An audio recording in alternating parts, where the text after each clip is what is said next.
Assalomu alaykum va rahmatullohi va barakatuh. Bugungi harfimiz qof harfi. Harful qof. Alfabetimizda qof harfi 21-o'rinda turadi. Agar tayyor bo'lsanglar, boshlaymiz. Qof harfimiz fa harfiga o'xshab ketadi. Hozir boshlaymiz. Kayfiyatu kitabatu harful qof. Qof harfini ko'rinishlari, yozilishidagi ko'rinishlari. Qof harfi shunday yoziladi. Tepasi fa ga o'xshaydi, pasti singa o'xshab tugaydi. Ustida ikkita nuqtasi bor. Qof. K emas, q. Qattiq. Yana bir marta. Qof. Ustida ikkita nuqtasi bor.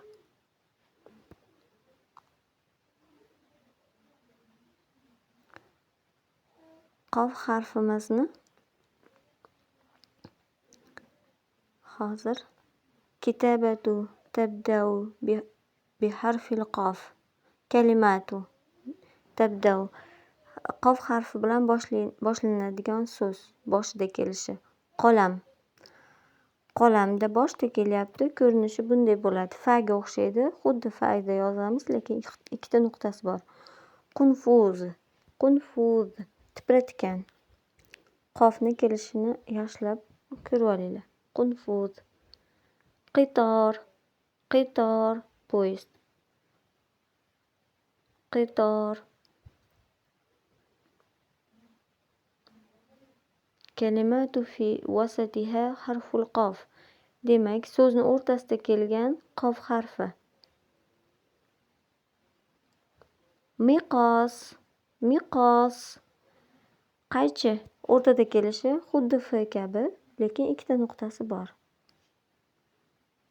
Burtuqol. Burtuqol. Apelsin.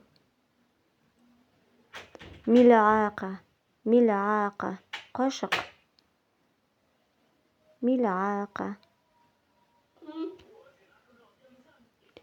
Kalimatu tantahi bi harfil qof. Oxirida kelishidek ko'rinishi. So'zni oxirida kelishi. Azroq. Azroq. Ko'k rang. Ko'k degani. Azroq. Sunduq. Sunduq. Vov harfi cho'ziladi, qo'shilmagani uchun qof alohida ko'rinishda kelyapti. Zavroq. Zavroq bu kema. Oxirida kelishini r dan keyin qo'l yo'qligi uchun qo'shilyapti. Ayu kalimatu tabda'u bi harfil qof. Qaysi so'zda qof harfi boshida keladi? To'g'ri, tipratgan. Qaysi so'zda o'rtasida keladi? Miqos. Qaychi. Va qaysi so'zda so'zni oxirida keladi qof harfi? Kemada, to'g'ri.